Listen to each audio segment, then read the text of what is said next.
So a 2-5 road trip at the end of July and the start of August is far from ideal. What does it all mean? Let's try to talk about it. Put it in perspective next. It's the DLLS Rangers podcast.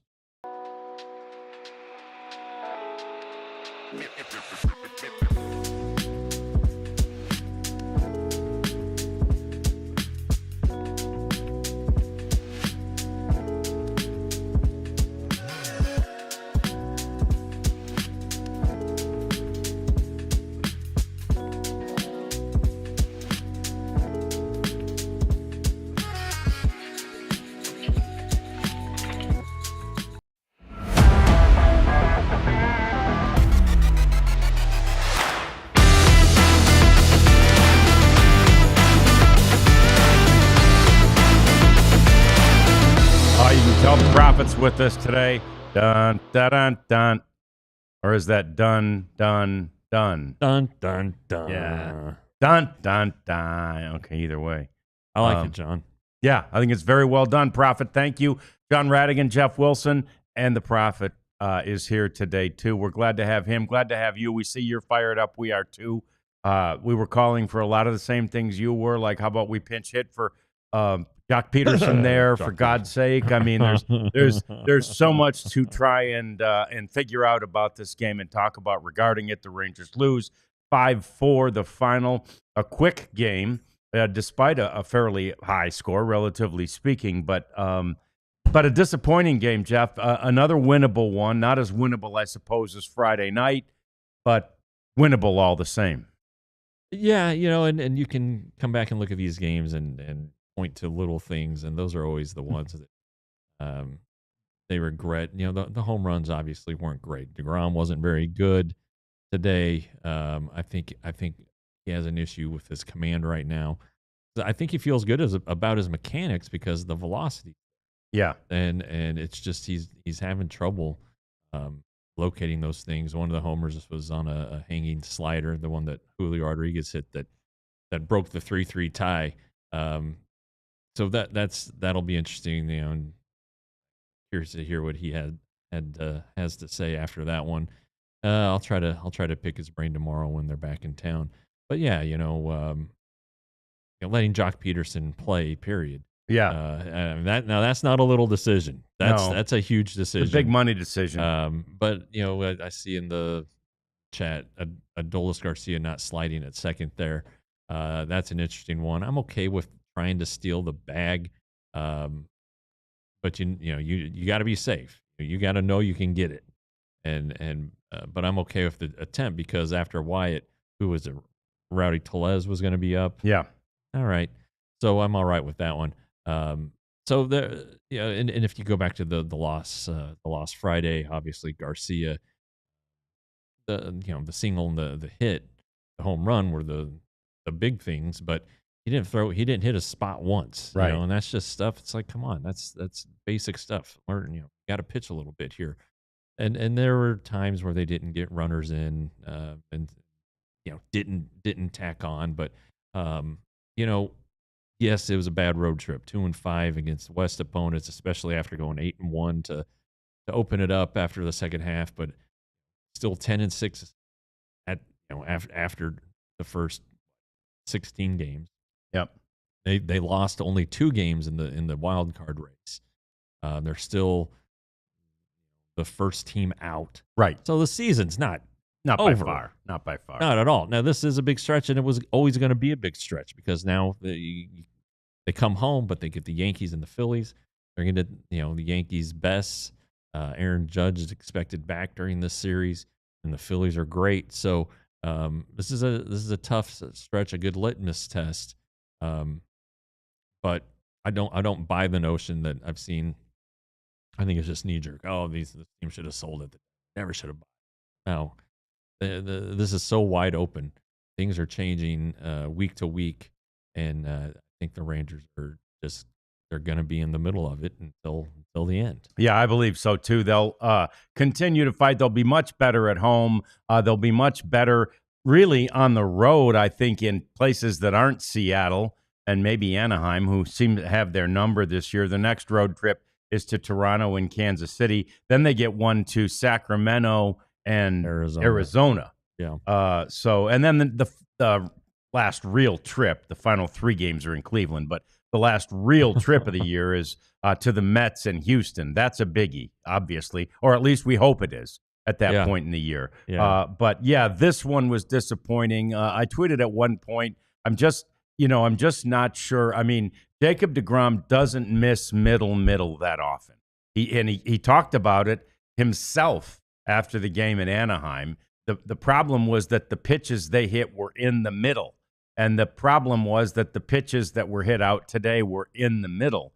And so I just wonder if there's maybe not physical fatigue, like you said, Jeff. He was living at 99. I mean, that fastball was 99 all day. But maybe there's some mental fatigue, having now gone farther than he's gone in any season innings-wise since 21. Is that what we're remembering? Or I mean, 19? He's blown past that too. I mean, 2019 is 19. his last season where he's and I think he hit 200 that season. I wouldn't be surprised if there's some fatigue, and it was mentioned during the broadcast. Everybody's feeling it right. Sure. Nobody feels great, and for a guy whose body hasn't done this for a while, even somebody who had done it before, and is Jacob deGrom's a fabulous athlete. You know, he was a 2-way player in college, and used to be a scratch golfer when he was in high school. I mean, just a really talented person. It's going to catch up with you. So I would like to, the Rangers have an off day this week before his next start, and I'm thinking that the Rangers are seeing the same thing that everybody else, and maybe they do protect him. Maybe they can manipulate the roster a little bit to push him back. Maybe let John Gray make a spot start or something like that somewhere in there, and give everybody a day off. But he's the thing is he's answering the bell. He hasn't missed a start all year, right? And that's more than I think anybody could have expected. But they also and this is also kind of the dangerous line there where they're at. To be at their best, they need Jacob deGrom as often as possible. But to protect, they also need to protect Jacob deGrom and try to have something left for October. Right. And not only for his future beyond this year, but for hopefully the end of this year. And that's where I'm thinking, maybe there just needs to be an injured list stint, right? There's a sore shoulder or a back fatigue or something to give him some extra rest.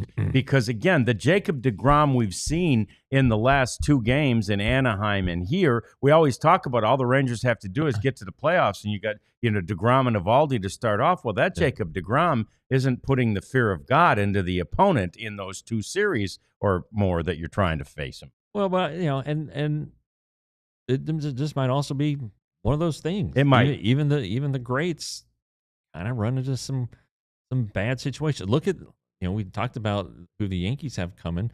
Max Fried and Carlos Rodon have really struggled there for about a month. Right. I mean, it just might be one of those things. It could be dead arm.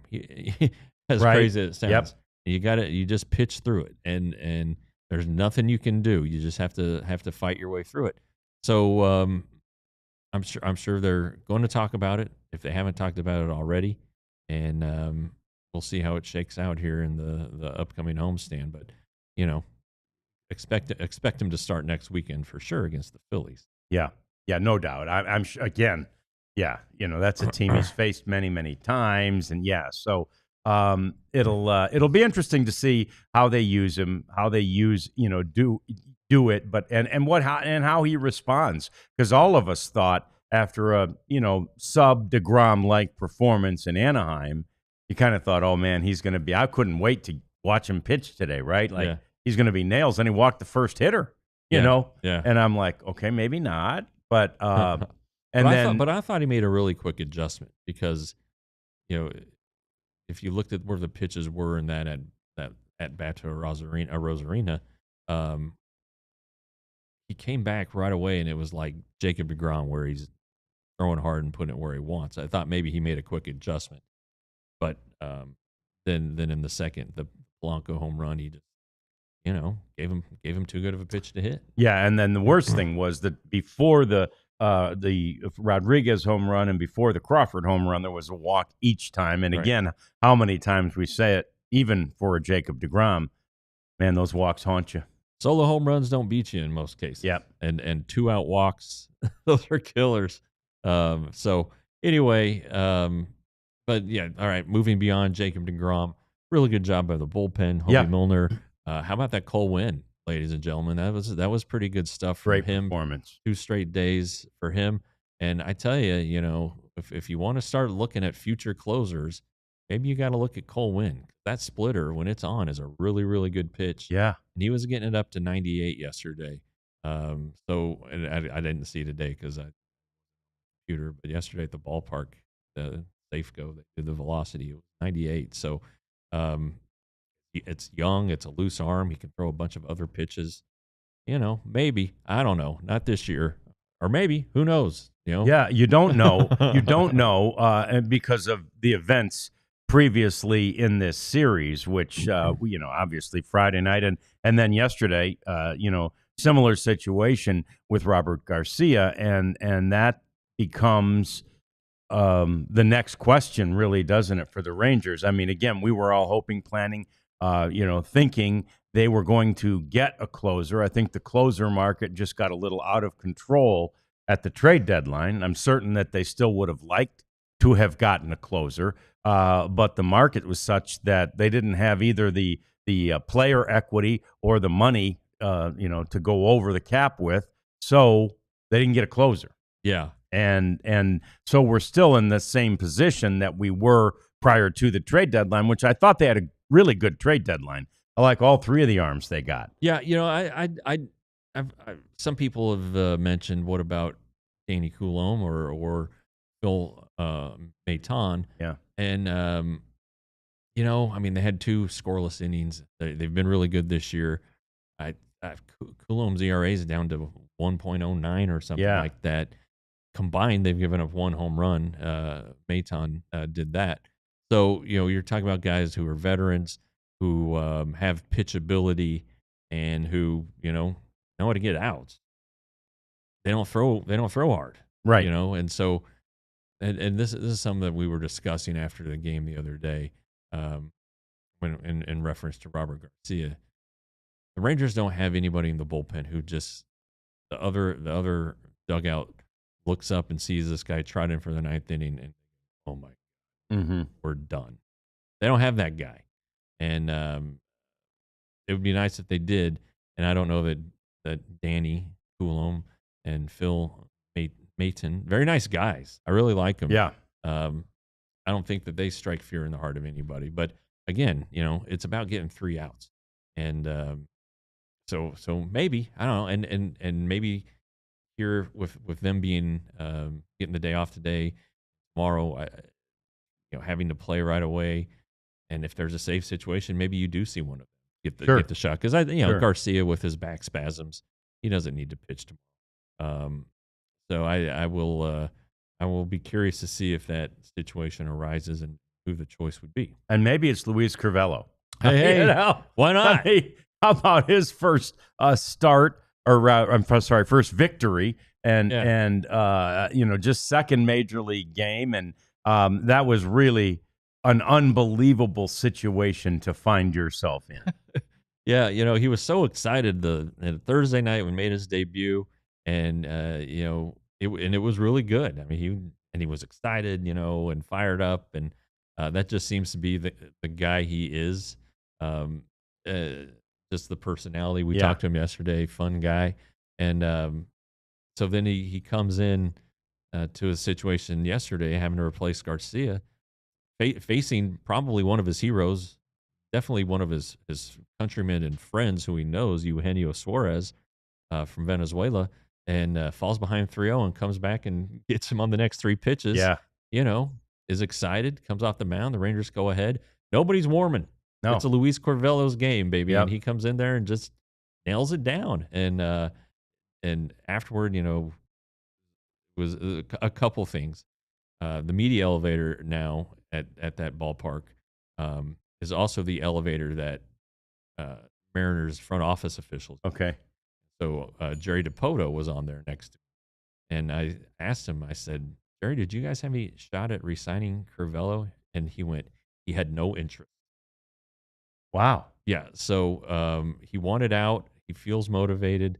And so that's one thing. Oh, he meant that Curvello had no interest. Curvello had no interest. Wow. Yeah. No, the Mariners had interest. Curvello was the one who didn't. We can finish this afterwards. Yeah, let's do it. Let's talk about that some more. Let's talk about closer some more, and really get into this pitching, because we haven't really discussed yet all the differences that can be a part of the pitching staff now that the trade deadline has passed. It's all coming next. It's the DLLS Rangers podcast. Oh, and it's time to celebrate with Nicole from Game Time, who sent me the email today, and I got the list of the shows coming up, and I had to ask the Prophet about one of them, because I just didn't recognize who this artist was, and it's D4VD, and I think D4VD, and so does Prophet. That's David. David's coming. So's Cole Wetzel is coming to the pavilion at the Toyota Music Factory. I do like Teddy Swims. Teddy Swims is great, and he'll be at the Toyota Music Factory. But then, what day is it that D4VD, there he is, David, D4VD, is coming to the Southside Ballroom on Friday, August the 8th. So Los Lonely Boys are on the list. Of course, there's another 9-game homestand for the Rangers. There's some really great games to see. Bryce Harper and the Phillies are here next weekend. Of course, the Yankees are in town for the first 3 days of the week. And then is it Arizona's coming? Yeah, Arizona's coming too. Yeah. Anyway, so they're here for the final leg of that homestand. So lots of reasons to go to Game Time. You use the code DLLS and get $20 off your first purchase. Before we talk about Monarch Money, if it's going to be D4VD, you needed to have the numeral 1 for the I. D41. It should be D4V1D. Oh, V1, that's right. All right. Well, anyway, nice. Better try next time there, pal. Anyway, Monarch Money, quickly. If your finances are in a mess, and I think a lot of people have been experiencing that really the last 4 or 5 years, you want to get a handle on it finally and start living the life you want to live instead of, the life you're forced to live. Call Monarch Money. They're going to help you straighten out your finances, save for the future, save for your kids' college educations, all of that stuff. So go to monarchmoney.com, and if you use the code DLLS at monarchmoney.com, you get 50% off your first year. Yeah, and we always, as we've always said about David, D4VD, we've always said he can sing, not spell. That's so a good there point. You go with the missing the I, and there are the 1, the numeral. Yeah. So good question in the chat, because I haven't asked Jeff this yet either. We saw Robert Garcia leave with injury, if you will. Yeah. Is he going to go on the injured list? Where does he stand? What was the word?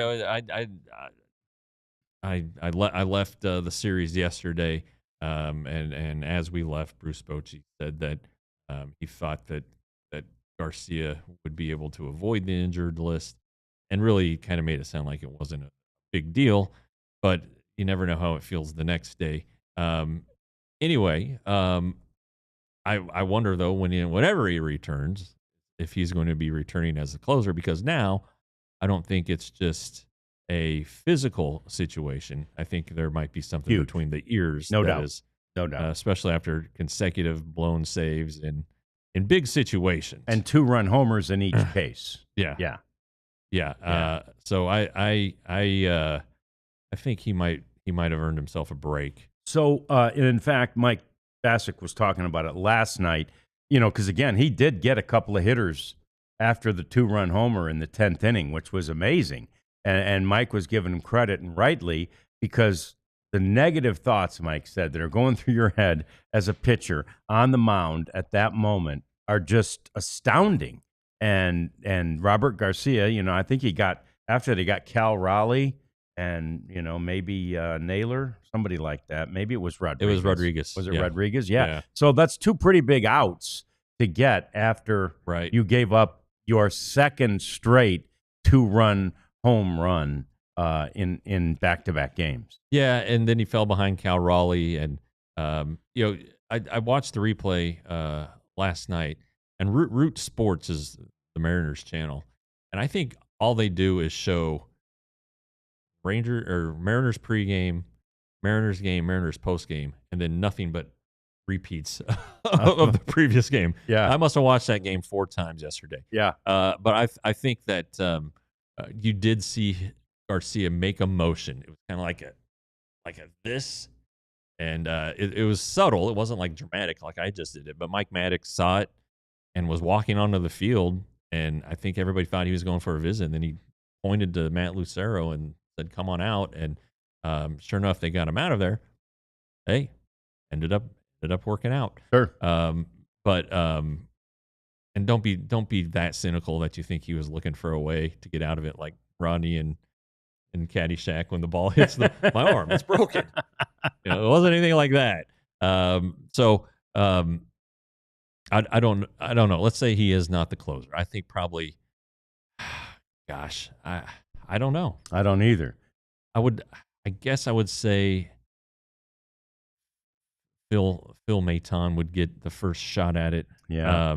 Just because he's worked the 8th inning in the 2 games he has pitched. Yeah. But I kind of like the idea of Sean Armstrong. He comes in and gets big outs. He does. And if you wanted to go off the reservation and go with Cole Winn, I mean, he looked pretty good today. I think he did. He came out and got 6 straight strikes in that 9th inning or 8th inning. Yeah, I wouldn't be surprised if you see him in those situations more before they're like, oh, let's try to give him a save chance. Yeah. So anyway, we'll see what happens, but it might just come down to straight matchups too. Yeah. And honestly, although Garcia is closer and was the closer Friday night, it was a matchup situation. Yes. It was lefty. And he just didn't do his job. No. Yeah. No, and that's again, I mean, that should match up perfectly for him, and it just didn't work. So yeah, they've got a big decision to make there, and really none of the guys they got are in a position to just be automatically inserted into that role, and obviously certainly not Merrill Kelly, who's a starting pitcher and who Jeff really showed just great poise, presence. When you figure he hasn't thrown to Kyle Higashioka, maybe I think he said once in the World Baseball Classic, but not even in a game. Bullpen session. Yeah, in a bullpen session. So the reality is for that guy to come in and do that well, basically right off the plane, pretty good stuff. Yeah, and he's interesting about the 3 guys that they acquired. They're not like tall people. Okay. Danny Coulomb is little. I would classify him as wow. I didn't know that. Okay. He's I've got a good 3 or 4 inches on him. And Merrill Kelly is kind of a little taller. I'm taller than him, maybe by an inch, but he's kind of stocky. Yeah. Not heavy, but just kind of firm. Yeah. Firmly built. Anyway, comes in, gets the first 8 guys. The first Mariners hit was an infield single. And then everybody probably looks at the 2 mental mistakes he had. The balk, which was his 3rd disengagement from the rubber. He just lost count. And then the throw to third with 2 outs, trying to get the runner on a non-force play instead of just going to first. He just lost track of the outs. Don't let that mask what you saw from him, though. It was efficient. There wasn't a lot of hard contact. His changeup is really, really good.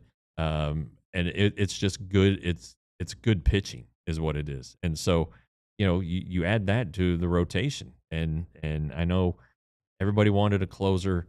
I understand. I've been banging the table for a closer since Joe Nathan left. And it's I thought you were going to say Kirby Yates. No, Joe Nathan. That's like 13, right? Joe Nathan, yeah. And so I get it. But if you have another pitcher that can theoretically go 6 and 7, that's going to save the bullets of the guys who you have working in the late innings. You're going to shorten games. You're going to make life easy on them. And if they have a bad outing, now with Coulomb and Maton, you can go Armstrong, Coulomb, Maton, closer. Yeah. You can shorten a game, make it easier on your starter. If the next turn, the Rangers decide, you know what, these guys aren't going any longer than 5. We're going to give them a rest this time. Or they start doing it every other starter so that they don't back up the bullpen. Unintentionally add work to the bullpen. They can do a whole bunch of things. So there's a lot of purpose in those signings. Yep, I agree, and I think that as Chris Young has always said, you can never have too much pitching. You can never have enough pitching, I think is his exact quote, and he proved that again during this trade deadline session. Which again, I'm not sure if at the very beginning of the trade deadline period, I don't know that any one of the 3 names they got would have come up in the Rangers, right? Like, I think they were looking at vastly different guys. Yeah. And then guys were flying off the table and prices were going up. And they're like, okay, well, we've got these guys scouted too. Let's let's go after them. I thought the most revealing thing that came out of the conference call with Chris Young and Ross Fenstermaker was that Ray Davis permitted the Rangers to go over the luxury tax threshold. But not spoken was how much did he let them do that? Agree. And at what point did he let them do that? I think that once really, Bednar went off the board Thursday afternoon, probably about, I don't know, 3 or 4 hours before the deadline. He was the last closer, and the Rangers were in on him. And, whatever, the Pirates like the package better. And maybe, and we don't know this and probably never will, maybe the Rangers were asking the Pirates to pick up some. Yep. And, that's not a Pirates thing. No. And so they might have just said, all right, we're going with the Yankees. And maybe, and I'm theorizing here, Chris Young was like, all right, Ray, this is your great idea about the other team picking up. It ain't happening. Give us $5 million to go over. You can afford it, and so they shifted. I really thought they shifted course, and the way it was explained to me, they didn't say specifically, yeah, once Bednar was gone, boy, were we screwed. We had to change our thinking. They had prepared for a bunch of different scenarios, and lo and behold, Merrill Kelly was still out there. Yeah. He was one of the top starters available. And with an hour to go, Merrill Kelly is still available, and the Rangers were able to snag him. So they switch gears, and saw what the Mariners did with adding Josh Naylor and adding Gino Suarez. They haven't done anything really yet, but if it gets to the point where you get to face them in the postseason, you got to have ways to get them out, and so this is a way to counter it with starting pitching. Sure. And then the Astros, who, I guess they added Correa, and he hit a home run today, but he's not the Carlos Correa they let walk to free agency. But nevertheless, you can beat them with your starting pitch. You can, and they just got swept by the Red Sox, by the way. And you can beat the Yankees with your starting pitching. So there's just different ways to win games, and the Rangers ended up on this one, whether that was their initial course at the trade deadline or not, and I believe it wasn't. No, I agree with you 100%. I think they were looking for what we thought they were looking for, and it just didn't materialize, like you say. When the Yankees really want something, a little bit like the Dodgers, they have the equity, both in players and in money, to get it. Yeah, and I believe they just, basically, it wasn't like the Rangers lost Bednar; the Yankees won on Bednar. Yeah, well, and they might have lost. They sure with the money situation, but I think and a pretty good follower of mine and a former Rangers Today subscriber, I believe he's a DLS diehard, sent me an email in response to something I said during our trade deadline podcast, that Ray Davis can just find $1.5 million under the seat, his car seat. And he said, don't be so sure about that, because you got to worry about the structure of the ownership group and not diluting what the others value. And I was like, okay, I understand that, but You're Ray Davis. You can treat this like a hobby. Yeah. And you can just say, hey, guys, this one's on me. Don't Yeah. worry about it. I want this guy. I want us to win again. I want us to make more money. This one's on me. Steve Cohen, I think, bought the team on his own, the Mets, but he doesn't give a crap. No. The Dodgers have an ownership group. They don't care. And Nope. their majority owner is worth more than Ray Davis. But the point is, there are guys who want to go spend it. The San Diego owner, his family, I think it's in court now. Yeah. But that guy didn't care. Yeah. They are a small market team. San Diego is not a huge market. Not at all. And he's out there signing guys to $300 million deals. Yeah. So it depends on, a lot of it's the owner, How much money do you really want to spend? They all have the money to spend, right? Exactly. You don't get into this game as an owner, not in this day and age, without having the money to spend. And you you're not making money year to year. It's at the end. No, it's always at the end. When, again, it's worth 10 times or more, depending on the case. And in the case of the Cowboys, who I see somebody is claiming will go to the Super Bowl this year, I wouldn't bank on that, Taco. Easy. But I wouldn't bank on that, Taco. But, they're worth 100 times more than what Jerry Jones paid for them. So absolutely. Yeah, unbelievable. So lots more coming up as we continue to talk this through. There are some other good questions in the chat I want to get to with Jeff. He was with the team in Seattle. Of course, the team's headed home. We'll be with them for the next 9 days, and we'll be here with you too. But coming up next, let's talk about that Yankees series some more and get you ready for the homestand on the DLLS Rangers podcast. All right. So if you're a diehard member, even if you're not, you can go to Las Vegas with our Cowboys crew, thanks to our friends at True Fan Travel. And now, if you're a diehard, you get 20% off of this trip. But what it is, the Cowboys are going to play the Raiders for the first time ever in Las Vegas. The game is, I believe, November the 17th, which is a Monday. You're getting there on the 15th, which is my sister's birthday, also the birthday of Jesse Sanchez and Diana Andro. Anyway, and it's a college football Saturday. So know what you're going to be doing? Betting games. Mm-hmm. NFL Sunday, betting games. Monday night football, well, you got a lot of time to kill before the game. So you're probably sleeping off a hangover and also collecting all that money you've won on your weekend bets. Anyway, go to truefantravel.com.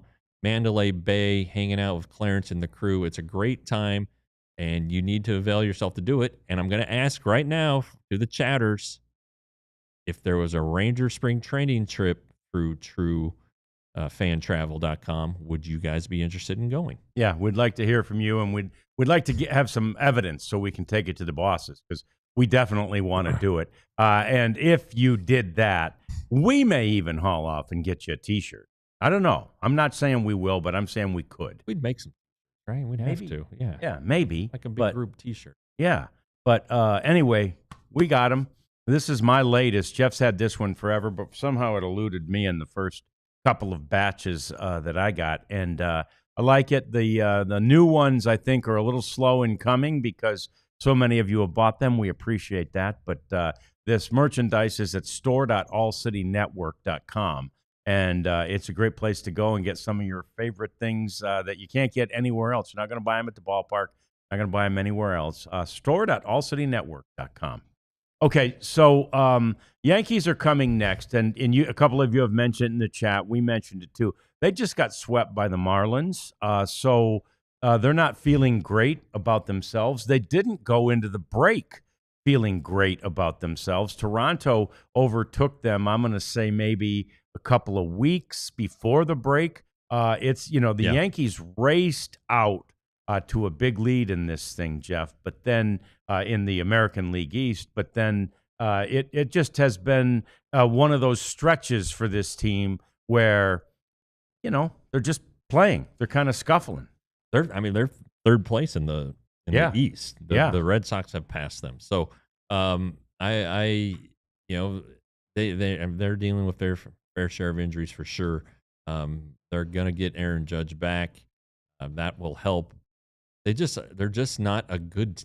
They do a lot of dumb things. You guys think the Rangers do dumb things? This team can't. This Yankees team's bad defensively. Yeah, Jazz Chisholm made a terrible base running play. Was it Friday or Saturday? Derek Jeter and A-Rod were saying he should be benched, or that they would have been benched if they had done it. Um, I don't know, but they're flawed. That's why they got Ryan McMahon, who's a good defensive third baseman, but their problems run pretty deep. Now they're gonna, in theory, their bullpen's supposed to be really good. Yeah. The additions they made, Bednar and Doval and Jake Bird. I heard that Jake Bird and the Rangers was really close at one point last week, but they didn't get over the finish line. And then he goes out and gets up 5 runs in his first outing, so maybe it was a blessing maybe we're in disguise. glad. Yeah, So anyway, yeah, they have their problems. They were great to start the year, but now they're limping a bit. They are, and so the Rangers hope to continue, sort of pick up where they left off. It would be a tall order to have another 8-1 homestand. Remember, that's what they did coming out of the break, and I get it, but the first team out of the break was the Tigers, who seem to have finally righted the ship there. But they take 2 out of 3 from the Tigers. The only loss they had in that homestand was to Tarek Skubal. And, and I get it. The other teams that they beat on that homestand, weren't world beaters. But, Jeff, you can only play the teams they put out there in front of him, and they swept the next 2. Yeah, and right. The Braves and A's, not great teams. But the Rangers did what they had to do what they're supposed to do. Probably did more than they were supposed to do in sweeping both those series. Yankees and Phillies will be sweeping them, will be a tall order. The Diamondbacks are a shell of their former selves. That's a possibility. Yeah. Corbin Carroll is still a very nice player. I think they still have Zach Gallen, so they're not completely impotent, but they're not what they were a week ago. Right. Need to keep winning series or start winning series again, and just that's the key. Every player will tell you, we just got to win series. We just got to win series. They'll tell you that on opening day. We just got to win series, and it's true now. So we'll see what happens there. I see a note from Jerry Fagan here in the. I like that too. Yeah. I want to make sure he's in the Philippines. He's watching from the Philippines, which we really appreciate. Not happy with his Rangers though. No energy, no tough mentality. I'd say the toughness is there at times. Yesterday's game, they showed some grit in winning that game. They're up 4-2. And all of a sudden it's tied. Robert Garcia gave up the home run, and apparently Kyle Higashioka on the mound said, "Well, we'll just go get those runs right back," and they did. And they showed some fight. They hit the ball to the opposite field. Bruce Bochy said it looked like they were trying to not strike out. Oh, well, imagine that. Do that in the second inning, guys. But I thought they showed some fight, and so did the manager. So anyway, and then the guys who contributed, was guys you don't expect. So I think there's some fight there. But I will say that when it's 6-0, you can just go ahead and turn off the TV. Yeah. And there's not a lot of fight at that point. And here's the deal. There were times early in the year when the offense was struggling so bad, and I told Jeff this, when it was 2-0, I thought that was insurmountable. Yeah. Even 1-0. The Rangers would give up 1. I'm like, dang it, there it goes. And certainly that's not the case now. And they've gotten much better offensively. There's no doubt about that. I think though, and I've seen this criticism about the team not being sort of a super outwardly excitable group. Some of that starts at the top, and when I say top, I mean the top player. That's not who Corey Seager is, right? He just goes about his business, and so does Marcus Semien. And so, so 2 of your best hitters, 2 of your veterans. That's the way they operate. Now, that said, over the years, when Adolis Garcia has been going really well, he brings an enthusiasm that is infectious. And right now he's been hitting the ball better. He had a good day offensively today. Although all of it, I agree with you in the chat, all of it basically undone by, I think, 2 things. Not just sliding, But like, man, you've got it. Remember Wyatt Langford that day when he scored from first? Yeah. Right? You on a what might have been a pop out. You've got to be just running so hard every time in that situation. I thought it looked. I mean, it looked like he ran hard, but in not sliding, he to stay on. It's not like it was first base where you run hard and run through it. Right. If you go off the base, then you can be tagged out. So I think that he had to slow down at the base, and that caused that was the difference. Yeah. So yeah. I don't think he didn't try hard. He just made a bad decision. Yeah. But yeah, it's those little things, and again, they pop up, like I said, right off the top. But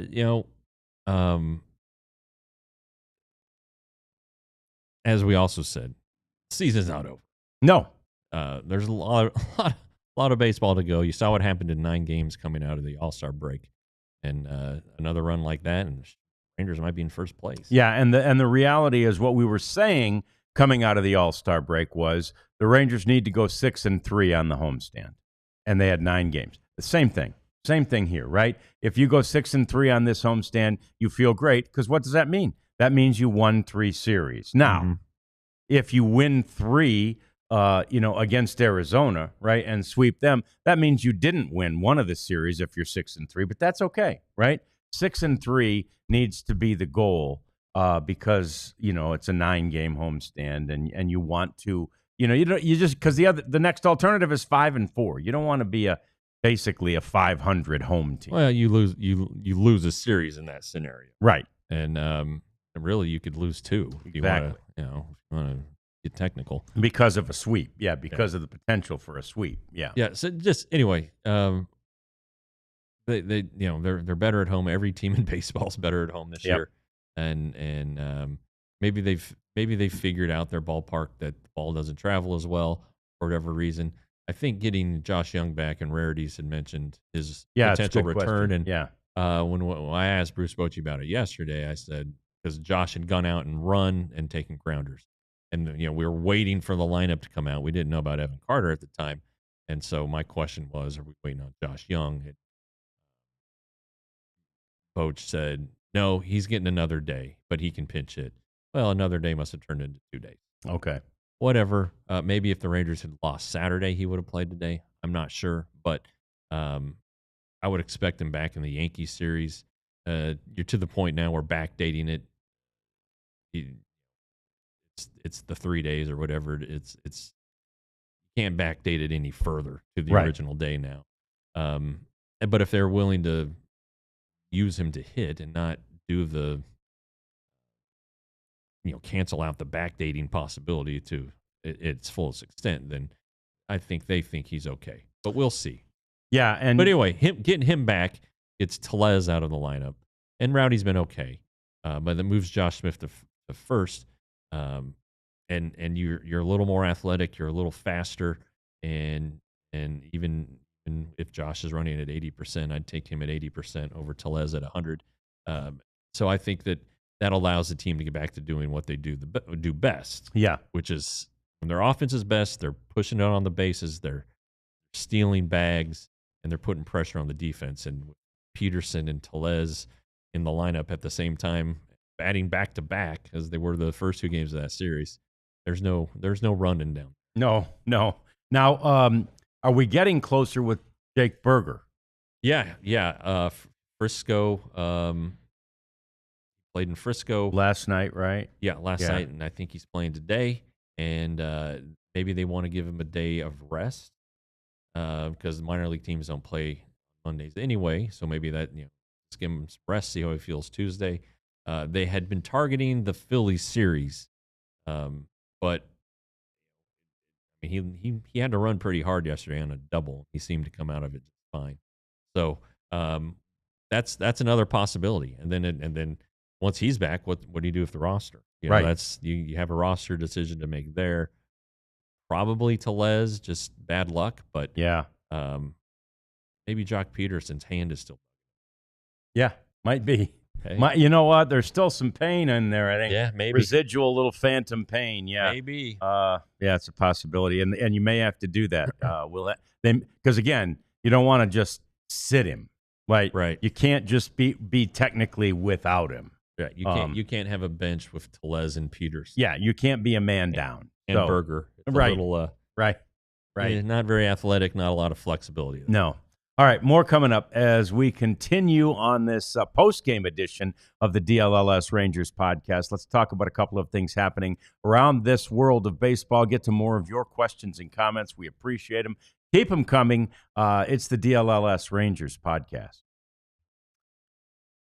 John, I saw at least one answer that said they would be for the spring training trip. Love it. I think it was Kelso. Okay, I saw Rarities too. Was that you, Ryan? So. Maybe it was, definitely Rarities. Yeah. So, let's keep them coming. I don't know if we have to meet a minimum. Probably. Yeah.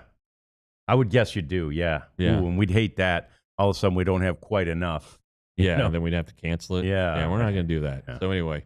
Okay. But like we said during that True Fan travel ad, if you're a diehard, you get 20% off of all of our events, and including this one. Yeah. 20% off of a travel package is not insignificant. In fact, you should invest in becoming a diehard so that you can take advantage of that 20%. I promise you it'd be worth it. 20%. Yeah, you'd end up making money in the long run. Yeah. So become a diehard by scanning that QR code or going to alldls.com/join. And you're going to get all the stuff that I write. Clarence is out in California writing. Tim and Sam are doing Mavs and Stars, and old John contributes every once in a while. So it's good stuff. A lot of it is paywalled. There were a couple from Seattle I didn't paywall just to give people a taste. And I hope you guys liked it. If you're not a diehard, and for everybody who is a diehard, you know what you're getting. So tell your friends and neighbors, because we've got a good thing going on over here. Yeah, it's getting better and bigger. And we've got every of the 4 major sports covered completely. We still talk about expanding to other teams that are very interesting to you and to all of us. So, definitely avail yourself to this diehard possibility. Just scan that QR code, become a diehard today, or join us at alldls.com/join. So that Speedway Classic, oh my gosh, what a nightmare. So baseball has done a couple of really good remove the game, or, kind of take the game to a remote location and let's see if this will work. And I remember the first one in particular, the Field of Dreams game. I thought, there's just no way they're going to be able to pull this. It's just, nice thought, nice try. And the Field of Dreams game was, literally, they knocked it out of the park, which in that case meant knocking it out of the cornfield, Jeff. Right. You had hit it a damn long way to knock it out of the park. And then the one last year at Ricketts Field? God dang it. Rickard Field. Rickard. In Birmingham. Yeah, where everybody who's anybody, it's the oldest baseball stadium in America, and everybody who's anybody had played there, and it was so fantastic. It was just so well done. It was I think we had just lost Willie Mays the day before the game. Day before the game, and Willie, played there, and the Giants were in the game, and Willie was going to be, remembered and honored and all that stuff there, and he was well enough to do an interview about it. I remember that being a part of the coverage. So it was just a fantastic event. And so, okay, baseball's 2 for 2, man. They're batting 1,000. And I'm not a huge NASCAR guy, Jeff, but I thought, you know what? This is a hell of an idea, this Speedway Classic. And it sounds like everything they tried ended up with a damn flat tire, including the weather.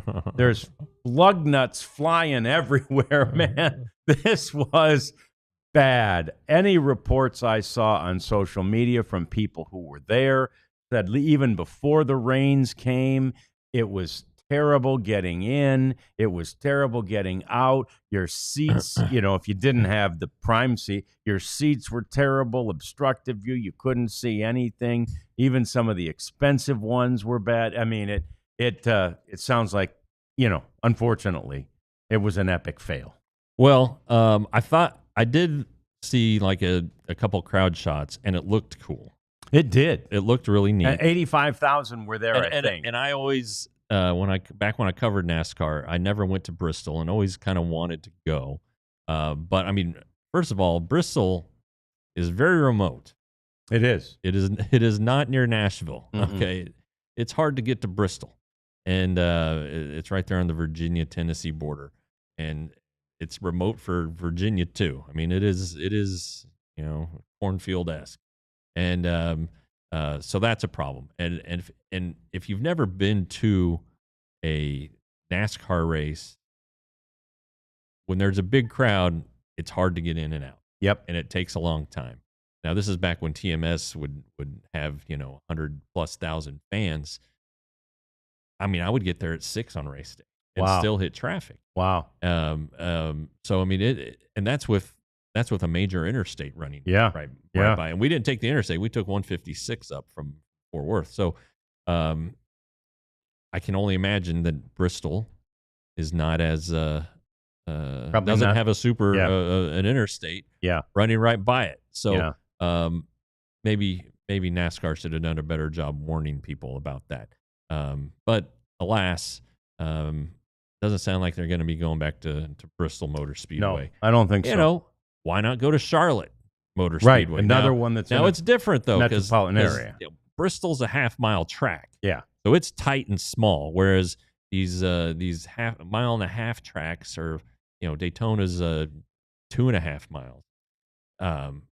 Your seats are gonna be way back. You're not gonna be able to see anything. Nothing. So if you want to do another one, you'd have to go to Martinsville. Well, you're gonna run into the same crap. Yeah. So, I think the Speedway thing might have failed, but that's too bad. It is. It is. It was a good idea, I think, and execution. I can't even imagine the execution of that. And I'll tell you this: that Fox crew last night fighting through the rain, and they had the NASCAR crew and the baseball crew. Oh, okay. And so good for them. And they did an unbelievable job. I mean, they basically filled the game window with no game. Yeah. 3 hours is a long time to go when you were expecting that at least 2 hours and 45 minutes of it to be filled with a baseball game. Yeah, and I tell you, there's nothing worse than a rain delay at a NASCAR race. Oh, and I know it's bad at a baseball game, but it's really bad at a NASCAR race. Well, there's nowhere to go. Just take my word for it. Yeah, there's nowhere to go. You're getting wet, and they did. So anyway, that was that. We mentioned the Yankees being swept by the Marlins. What that did for the Marlins, Jeff, get them back to 500 on the season. Yeah, how about that? That's a nice little story. They have that Josh Stowers, who was their all-star, and he's hit 25 homers, I think, this year. I think they got him at the deadline last year from the Orioles. They didn't end up trading Sandy Alcantara, who's not really having a great year. He started to show a little. Yeah, the last couple times out, and they didn't trade any of their young pitchers. Really, they traded what's his name, Jose Sanchez to the Astros. Yeah, that's about all they did. So hey, you always like a nice little story like that. Misty checking in. Is anybody worried about Jacob deGrom getting washed?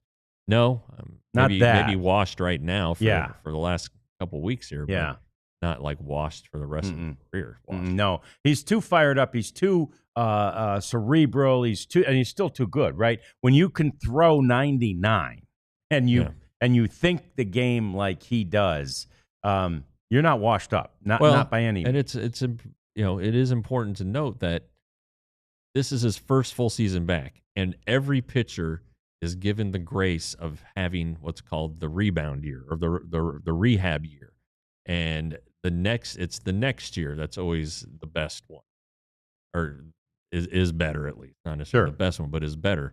So David DeGrom has been really, really good in total. 23, 24 starts this year, and theoretically it's going to get better next year for next year. So I don't know that Jacob is wash. I mean, he doesn't have a lot of years left. But again, with all these injuries, it's not like he has a ton of mileage on his body here Right. the last 5 years either. Right. So maybe he does pitch beyond the terms of his contract. Maybe the Rangers do exercise that option here after the 27 season. And how old will he be at that point? Like 38 or 39. Yeah, I could see it. Uh-oh, we disappeared. We've disappeared. We have disappeared. Mayday. I think we're okay on the audio stream, so we'll keep talking. And hey, there's Elijah's the prophet. There's the back. Prophet of the back. Anyway, we'll keep talking and hopefully figure out what the heck caused this black hole. Maybe we blew a fuse over our faces. Prophet's changing batteries out and stuff that's like always that. a good one. So anyway, the 4 of the next 6 games, Jeff. 4 of the next 6 Rangers games, they face lefties. Yeah. So that's a good time for, as was pointed out by Ethan. Yeah. A good time for Jake Burger to return. Mm-hmm. Try to get the right-handed bat back, and that would be that would be good timing. So we'll that'll be the transaction watch tomorrow to see if they're going to go ahead and let Burger in. Because if not, then you're looking at Zeke Duran playing first, unless Josh Young is back. Well, probably still Duran. Maybe first, still Duran. Give Josh Smith a day. And Duran, came through yesterday, which was nice after a pinch running roll. And by the way, he did a great job. That was a great read. Yeah, great reading read. that ball. I thought he left too early. I thought Rodriguez was catching that thing. Yeah. And so great read. And if he hadn't left when he did, he's not scoring. Yeah. So he did a great job there. And then, of course, he got an RBI in that 11th inning on a broken bat. The bat damn near went further than the ball, but it all worked out well. So that said, for the next 6, I'm not sure I want to see Zeke in there just based on his more recent, larger body of work. I agree. Yeah. You're not going to get any argument here. I still think that, if you're going to, I know that these guys are everyday players, Jake Burger and Josh Young, but if you think Zeke Duran's one of your 13 best players, then he should get sent to the minor leagues for a few weeks to get back, play every day, see pitching, hit his swing right, and then you can bring him back. The Rangers have Cody Freeman right now at AAA, who is killing it down there. Yeah, and first game back, he had 3 bombs. He was even working at first base when he was up here, getting his feet wet at that position. So, and he can catch since the Rangers didn't get a catcher. Yeah. The problem with Cody is he's about 5'1". Yeah, he's a little guy. That's an exaggeration, but he's not super tall. Neither is Josh Smith, who plays first base. Neither is Alejandro Osuna. The Rangers seem to think Josh Smith's a decent. It's not like Duran is 8 feet tall. He's no. So, but I would like to see Freeman in the major leagues, and maybe see Zeke go down and get his mojo back to the extent whatever his mojo is. Get it back, and then he can come back too. And yeah, no, I'd like to see that too. As we mentioned, it's a big set of series, or at least a couple of big series with the Yankees and the Phillies coming, and then they've got the Arizona Diamondbacks after that on this homestand. So, the Rangers are just basically trying to maintain what they've been at home. They've gotten themselves to 14 games over 500 at home, Jeff, and they remain under 11 double-digit games under 500 on the road, and I guess a 1-5 doesn't help. Yeah. So, or 2-5. Yeah, I got your point. Yeah. Win at home, and try to break even on the road the rest of the way, and see where that leaves you. Yeah, it's all they can do. That's what they'll do. They'll do it first against the Yankees tomorrow, and that means Max Fried against Patrick Corbin, as it were, and Nathan Eovaldi will start Game 2 of the series. So that's what we have to look forward to. Jack Leiter will be the starting pitcher for Game 3, and we'll be here to talk about each and every one of those, because that's what we do around here. So we appreciate you hanging out with us today, and we are certain that we'll see you again tomorrow at 1. I believe we're here at 1 on Monday and Tuesday, and we'll do a post-game show on Wednesday. So thanks for hanging out with us. We will see you again tomorrow, and we'll talk more Rangers baseball with you then on the DLLS Rangers podcast. We all silly like the mayor.